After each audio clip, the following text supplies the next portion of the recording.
दीपेन पटेल है और ये मेरे दादाजी की कहानी है। मेरे दादाजी अब इस दुनिया में नहीं रहे, लेकिन उन्होंने कुछ साल पहले मुझे ये अपने साथ घटी घटना बताई थी। मेरे पापा दादाजी से हमेशा पूछते रहे आखिर उस दिन क्या हुआ था, लेकिन मेरे दादाजी ने कभी मेरे पिताजी को ये बात नहीं बताई। लेकिन मुझे खास तौर पर एक दिन दादाजी ने ये सच बताया था। जब मैंने ये सच अपने पिताजी को बताया तो घर में बहुत ज्यादा झगड़ा हुआ था। उस रात हम सो नहीं पाए थे और सारी रात हम झगड़ते रहे थे। तो मैं आपको ये घटना बताता हूँ अपने दादाजी की ज़बानी। मैं जयंत पटेल हूँ और बेटा, ये जो बात तुम्हें बताने वाला हूँ ये मैंने तुम्हारे पिताजी तक को नहीं बताई। हम क्यों यूनाइटेड स्टेट्स में एक सिटी से दूसरी सिटी में भटकते रहे। कई महीने हम कहीं छिप कर रहते थे। कई बार हम अलग अलग स्टेट्स में छिप कर रहे। क्यों हमारे पीछे इस देश की पुलिस लगी थी? क्या तुम जानना चाहते हो आखिर उस समय हुआ क्या था? ये बात 1970 की होगी। तब मैं, तुम्हारी दादी और तुम्हारे पिताजी एक साथ नेवाडा के कार्सन सिटी में रहा करते थे। वहां पर ये छोटा सा शहर था जहां ज्यादा आबादी नहीं थी। यहाँ पर सहूलतें भी बहुत कम थी और ज्यादातर लोग यहाँ खुश ही रहते थे। यहाँ पर सब कुछ मिलता था, फिर भी यहाँ बड़े शहर जैसी सुख सुविधाएं नहीं थी। यहाँ के लोग एक दूसरे की बहुत मदद किया करते थे, लेकिन यहाँ पर घर भी बहुत ही दूर हुआ करते थे। ये बात जनवरी की है। तब हमारे घर से आसपास कोई घर नहीं था और यहाँ पर बहुत ज्यादा जंगल थे। सरकार सड़कों का काम कर रही थी ताकि सब शहरों को एक साथ जोड़ा जा सके। यूनाइटेड स्टेट्स की इकोनॉमी बहुत ज्यादा तेजी से बढ़ रही थी, क्योंकि यूनाइटेड स्टेट्स के हथियार बिकने के कारण उसकी अर्थव्यवस्था बहुत ज्यादा बढ़ रही थी।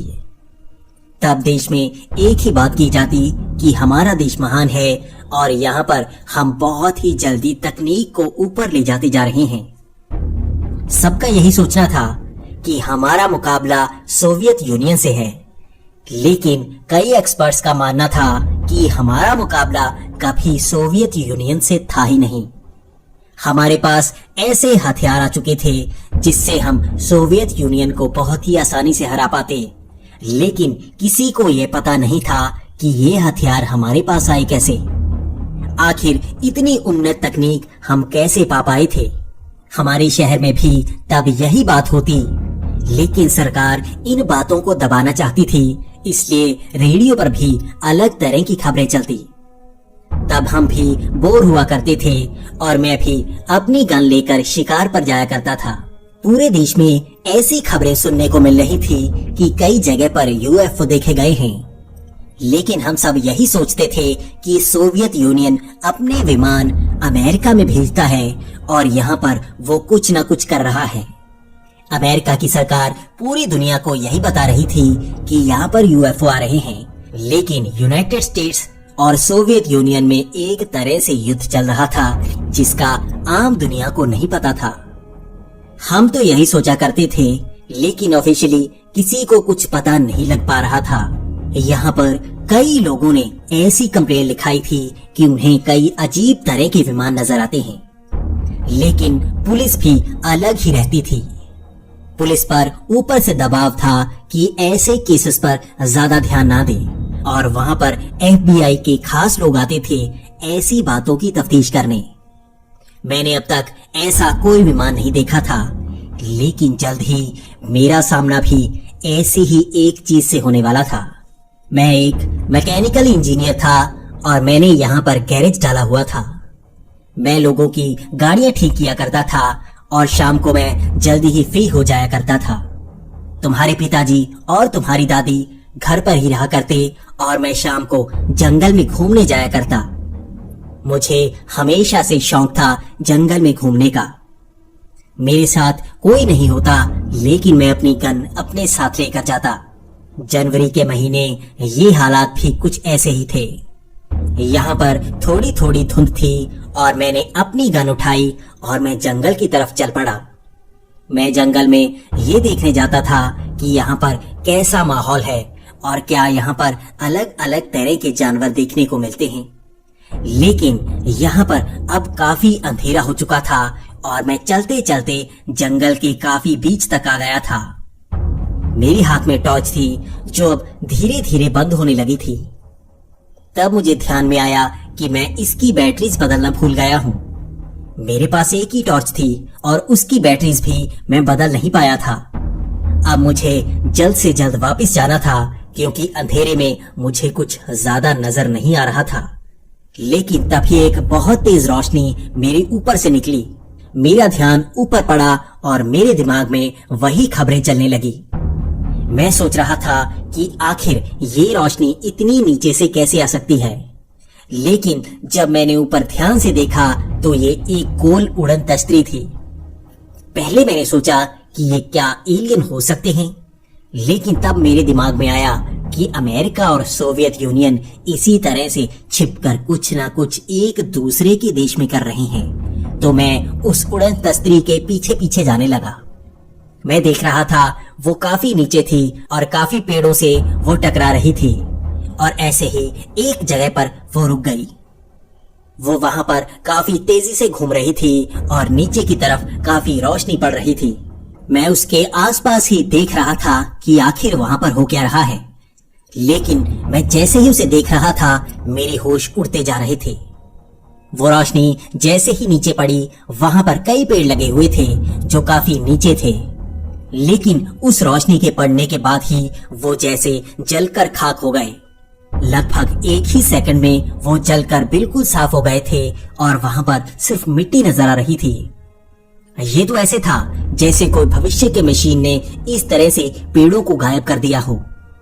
उसकी बदबू यहाँ तक आ रही थी और मैं एक पेड़ के पीछे छिपा ये सब देख रहा था। मैं देखना चाहता था कि उस उड़न तश्तरी से कौन बाहर आता है। लेकिन थोड़ी देर बाद वो उड़न तश्तरी काफी नीचे आ गई थी। जैसे ही उसका एक तरफ का दरवाजा खुला उससे दो काली सी परछाई बाहर निकली। मुझे वो काली परछाइयां नजर आ रही थी क्योंकि उसके अंदर से काफी रोशनी आ रही थी और उसके आगे वो खड़े थे, इसलिए वो मुझे काली परछाई की तरह नजर आ रहे थे। उन्होंने जमीन पर पैर रखा तो मुझे नजर आया कि वो इंसान नहीं थे।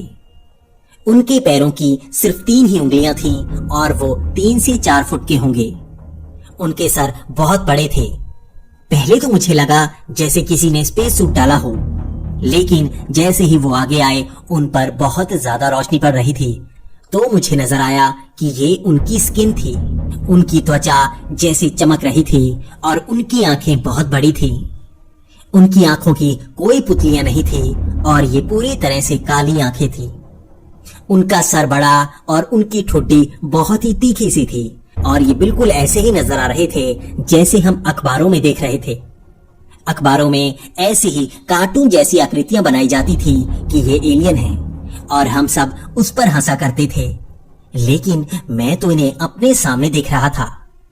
इतने छोटे आकार के इंसान मैंने कभी नहीं देखे। कभी कभी हमारे शहर में सर्कस लगा करती थी, उसमें छोटे छोटे बौने होते थे। ये तो उनसे भी छोटे नजर आ रहे थे और इनका शरीर बहुत ही अजीब था। कोई इंसान ऐसे कपड़े डालकर इस तरह का नजर नहीं आ सकता क्योंकि उनकी बाजू बहुत ही लंबी थी। उनके हाथ की भी सिर्फ 3 ही उंगलियां थीं और पैरों की भी 3 ही उंगलियां। मैं ये देख रहा था कि वो वहां पर करने क्या वाले हैं। मैंने देखा उन्होंने एक लंबी सी छड़ी मिट्टी में गाड़ दी। वो उस छड़ी को गाड़कर पीछे हट गए और उस छड़ी से सफेद सी रोशनी निकलने लगी। उस रोशनी से जमीन से कई छोटे छोटे पेड़ उगने लगे थे। मैं बड़ी हैरानी से ये देखता जा रहा था। मैंने ये तो सुना था कि यूनाइटेड स्टेट्स ने बहुत तरक्की कर ली है और यहाँ पर वो चीजें मिल रही थी जो दुनिया में कहीं नहीं मिलती।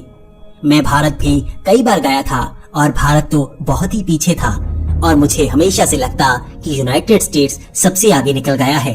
लेकिन ऐसी तकनीक तो यूनाइटेड स्टेट्स के पास भी नहीं थी। आखिर 10 ही सेकंड में उन्होंने वहां पर कई सारी बेलें उगा दी थी। मिट्टी से बेलें ऐसे उग रही थी जैसे समय बहुत तेजी से चल रहा हो।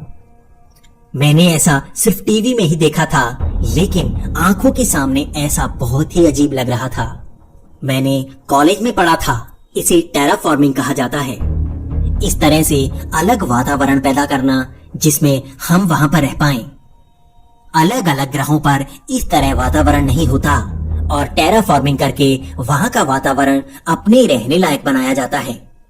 मुझे लग रहा था ये एलियन धरती पर कब्जा कर सकते हैं। इस समय ऐसी कई मूवीज आ चुकी थी और मैं इन्हें सिनेमा में देख चुका था। मुझे काफी ज्यादा डर लग रहा था क्योंकि सारी मूवीज ही ऐसी आ रही थी कि एलियंस धरती पर कब्जा करना चाहते हैं, लेकिन ये ऐसा कुछ कर सकते हैं, मुझे इस पर यकीन नहीं था।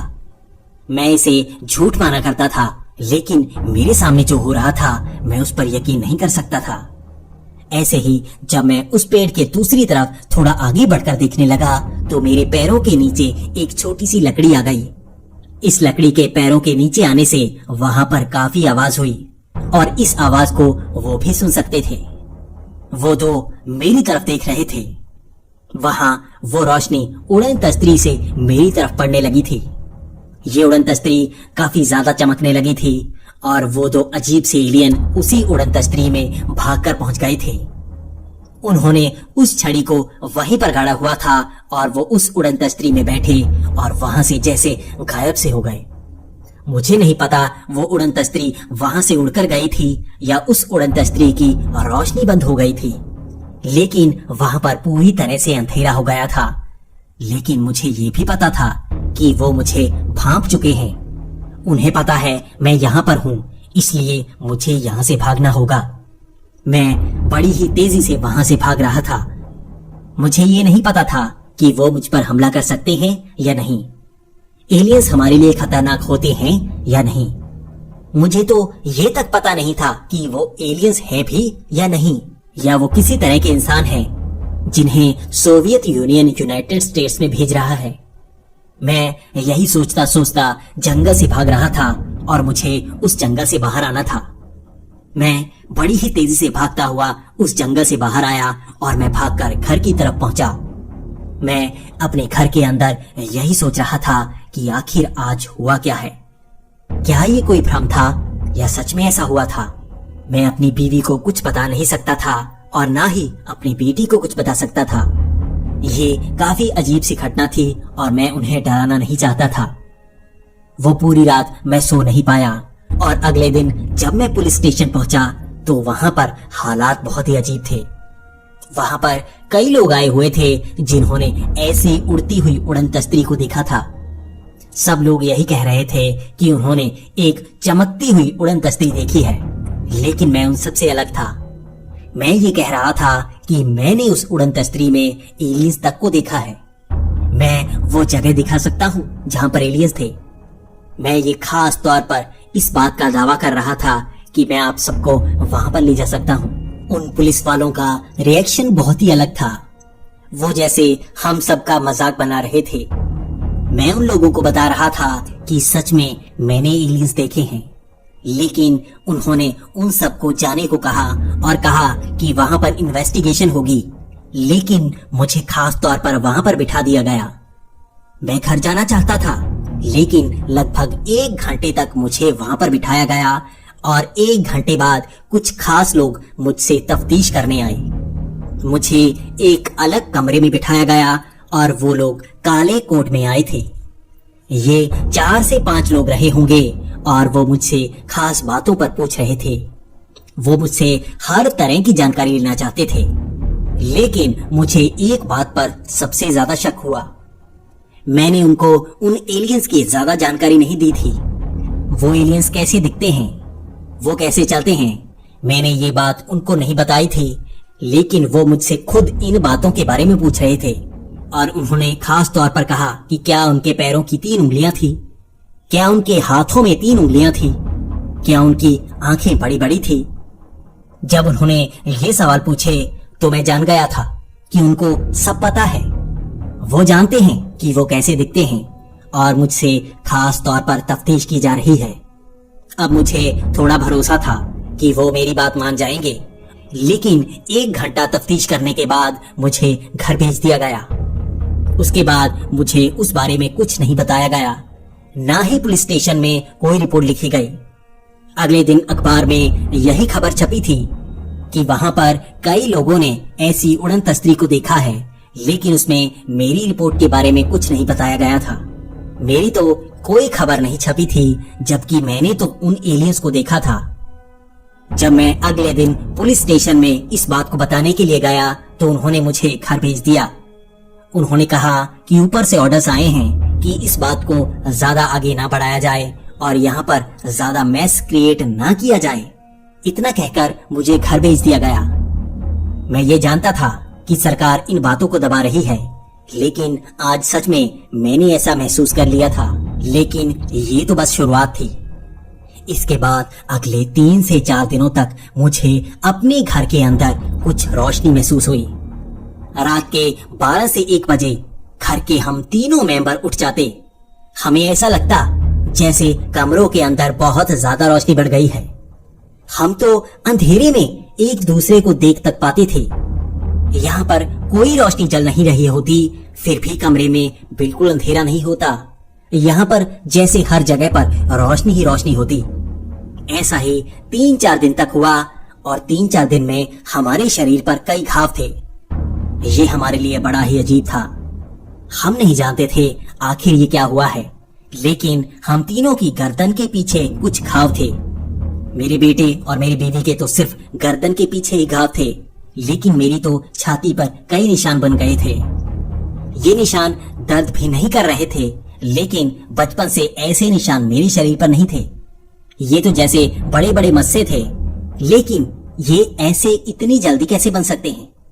ये बिल्कुल ही सिमेट्री में थे। ये 6 निशान बिल्कुल मेरी छाती पर सही जगह पर लगे हुए थे। मैंने पुलिस को कंप्लेंट करनी चाहिए और वहां पर भी मुझे इस बात को ज्यादा फैलाने से रोका गया। वैसे ही काले कोट वाले इंसान मेरे घर में भी 3 से 4 बार आए और उन्होंने यही कहा कि हमें इससे ज्यादा और क्या पता है, लेकिन सच में हमें इससे ज्यादा कुछ नहीं पता था। रात को 12 से 1 बजे के बीच वहां पर रोशनी होती और उसके बाद हमारे साथ क्या होता हमें कुछ नहीं पता। सुबह जब हम उठते तो शरीर पर निशान होते। मुझे नहीं पता था कि हमारे साथ क्या हो रहा है, लेकिन पुलिस भी हमारी मदद नहीं कर रही थी। लेकिन ऐसा 3 से 4 दिन तक ही हुआ था, बिल्कुल सामान्य जिंदगी। लेकिन ऐसी घटना के बाद कोई सामान्य कैसे हो सकता है? हमें वही याद आता रहता और हमें बड़े ही अजीब से सपने भी आते। सपने में हमें ऐसा लगता जैसे हमारे साथ ऑपरेशन हो रहा हो, हमारे शरीर को फाड़ा जा रहा हो, लेकिन हमारे शरीर पर ऐसे कोई निशान नहीं थे, ना ही कोई घाव, ना ही दर्द। ये क्या था? आखिर अगले 1 महीने तक हम ऐसा ही महसूस करते रहे। हमें सपने तो बड़े ही अजीब आते, लेकिन अब वो रोशनी नहीं आती। हमारे लिए कुछ अलग था। हम इस बारे में ज्यादा किसी को बता नहीं सकते थे, लेकिन 1 महीने बाद अलग ही कपड़े पहने कुछ लोग हमारे घर में आए और इसमें एक खास आदमी था, माइकल डार्ट। वो मुझसे खास तौर पर नजदीकियां बढ़ा रहा था और उसने मुझे खास तौर पर एक बड़ी जॉब का ऑफर दे दिया। इसमें सैलरी बहुत ज्यादा थी, इसलिए मैं मना नहीं कर सकता था। ये सरकारी जॉब थी और इसमें खास तौर पर विमानों के लिए ऐसे सामान बनाने थे। मैंने मैकेनिकल इंजीनियरिंग कर रखी थी, इसलिए मैं ये जॉब कर सकता था। लेकिन लगभग 1 साल तक मैंने वहां पर जॉब की होगी। ये जगह बड़ी ही अजीब थी। हम यहाँ पर बस से नहीं जा सकते थे। यहाँ जाने के लिए हमें अंडरग्राउंड एक ट्रेन से जाना पड़ता था। ट्रेन से लगभग आधा घंटा तक जमीन के नीचे ही टनल के जरिए एक जगह पर पहुंचा जाता। वहां से हम ऊपर खुले आसमान में पहुंचते और वहां पर कई पुराने गैरेज बने हुए होते। हमें कभी भी उस गैरेज से बाहर जाने की इजाजत नहीं थी। हमें कहा जाता कि हमें इस बारे में किसी को नहीं बताना है। हमें यहाँ से बाहर नहीं जाना है और ना ही खुले आसमान में पहुंचना है। हमें बस वहां पर अपना काम करना है, ट्रेन में बैठना है और वापस पहुंच जाना है। वहां पर पहुंचने के बाद भी यहाँ पर क्या काम होता है और हम कहाँ जाते हैं, इसके बारे में किसी को नहीं बताना है। वहां पर यही लिखा गया था कि हमें बहुत ज्यादा सैलरी दी जाएगी, लेकिन अगर हम इस बात को डिस्क्लोज करते हैं तो हमारी जितनी भी सैलरी कुल शुरू से लेकर कमाई होती वो सब हमसे छीन ली जाती। इसी के साथ हमारा घर और हमारी जितनी भी प्रॉपर्टी है वो भी सरकारी हो जाती। ये एक तरह से खतरनाक डील थी, लेकिन इसमें पैसे बहुत थे, इसलिए मैं 1 साल तक ये काम करता रहा। लेकिन ये बताना चाहूंगा कि वहां पर काम बहुत ही अजीब हुआ करता था। मैंने जिंदगी में ऐसे पार्ट्स नहीं देखे थे। हमें स्टील से बहुत ही अजीब से पार्ट बनाने पड़ते। ऐसे पार्ट्स किसी गाड़ी में नहीं लगते और ना ही किसी विमान में लगते हैं। हमें कुछ तस्वीरें दी जाती और हमें कहा जाता कि हमें ये पार्ट्स बनाने हैं। मुझे नहीं पता कि हम क्या कर रहे थे। आखिर ऐसे नए नए पार्ट्स बनाकर हम क्या करना चाहते थे? क्या हम कोई नई तकनीक के कुछ नए वेपन्स बना रहे हैं या हम कोई विमान बना रहे हैं? हमें कभी नहीं बताया जाता। वहां पर हमें दोस्त बनाने की इजाजत नहीं थी, इसलिए हमेशा अकेले ही काम करना पड़ता। हर कोई एक दूसरे से 2 से 3 फीट की दूरी पर होता, लेकिन हम एक दूसरे से बात नहीं कर पाते। ऐसे ही ये सब 1 साल तक चलता रहा। लेकिन उसके बाद जैसे वहां पर आर्मी ने छापा मारा हो। हम नहीं जानते थे कि ये सब क्या है, लेकिन ऊपर बहुत सारे विमान आ चुके थे। वहां पर यूनाइटेड स्टेट्स आर्मी ने हर जगह घेर लिया था। हम सबसे लगभग 7 दिन तक पूछताछ की गई। हमें नहीं पता कि वहां पर क्या हुआ था। हम तो हमेशा से सोच रहे थे कि हम सरकारी तौर पर काम कर रहे हैं और इतने बड़े प्रोजेक्ट सरकार ही चला सकती है। कोई छोटी मोटी कंपनी या कोई और देश की कंपनी ऐसे प्रोजेक्ट नहीं चला सकती। लेकिन यूनाइटेड स्टेट्स आर्मी से हमें जो सुनने को मिल रहा था वो बहुत ही अजीब था। वो तो बता रहे थे कि ये तो सरकारी प्रोजेक्ट है, लेकिन इसमें कई लोग धोखा दे रहे हैं। वो कह रहे थे यहाँ पर कई लोग इंफॉर्मेशन बाहर भेज रहे हैं। 7 दिन तक हमें बहुत ही मुश्किल सवालों के जवाब देने पड़े थे। वहां पर हमें एक खास जगह पर बंद करके रखा गया था। हमें नहीं पता था कि हमारे साथ क्या हो रहा है, लेकिन मैं इतना जानता था कि ये कुछ ना कुछ गड़बड़ हो रही है। वहां पर हमें एक साथ 7 दिन तक रखा गया था और वहां सब लोगों से सुनकर मुझे इन बातों का पता लग रहा था। मुझे पता लगा था कि वहां पर ये एक सरकारी प्रोजेक्ट तो है, लेकिन हम में से कोई ऐसी इंफॉर्मेशन बाहर एलियंस तक पहुंचा रहा था। मुझे वहां पर पता लगा था कि 30 सालों से एक जंग चली आ रही है। ये जंग यूनाइटेड स्टेट्स और सोवियत यूनियन में नहीं चल रही, बल्कि धरती के इंसान और एलियंस में चल रही है। इसमें सोवियत यूनियन भी यूनाइटेड स्टेट्स के साथ मिलकर ऐसे हथियार बना रहे थे जिनसे हम उन एलियंस से लड़ रहे थे। वो एलियंस हमारे साथ क्या करना चाहते थे इसकी जानकारी किसी के पास नहीं थी, लेकिन इतनी जानकारी उन लोगों के पास थी कि वो एलियंस हमारी सब तकनीक को चुराना चाहते थे। वो हम पर नजर रख रहे थे कि हम इस तकनीक को कहां तक पहुंचा पाए हैं। वो अपने लोगों को हमारे बीच ही छोड़ चुके थे। मैं जानना चाहता था कि ऐसा कौन कर सकता है, लेकिन 7 दिन बाद मुझे मेरे सवालों का जवाब मिल चुका था। ये मैं था जो इन बातों को उन तक पहुंचा रहा था। मेरे अंदर से कई चिप निकली थी और कई ऐसी चीजें थी जो तकनीक यूनाइटेड स्टेट्स के पास तक नहीं थी। मेरे कई ऑपरेशन हुए और मेरे शरीर के अंदर से कई अजीब अजीब ऑर्गन्स निकले।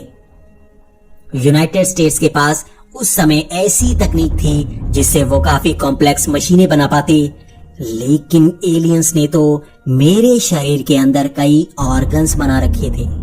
ये एक तरह से मशीनें ही थी, लेकिन वो मेरे शरीर के हिस्से थे। वो मेरे शरीर से जुड़े थे। वो शायद सिग्नल के जरिए उन एलियंस तक तकनीक पहुंचा रहे थे। उसके बाद 1 महीना मुझे वहीं पर रखा गया। 1 महीने बाद मुझे छोड़ दिया गया। मुझे इस खास शर्त पर छोड़ा गया था कि मैं इस बात को किसी तक ना पहुंचाऊं। इसके बाद मुझे, मेरे बच्चे और मेरी बीवी को एक खास जगह पर रखा गया। ये वाशिंगटन डीसी में एक खास जगह थी जहां पर और भी कई कॉलोनियां बनाई गई थी। यहाँ पर ऐसे ही लोग रखे गए थे जो एलियंस से सामना कर चुके थे। वहां पर हम लगभग 1 साल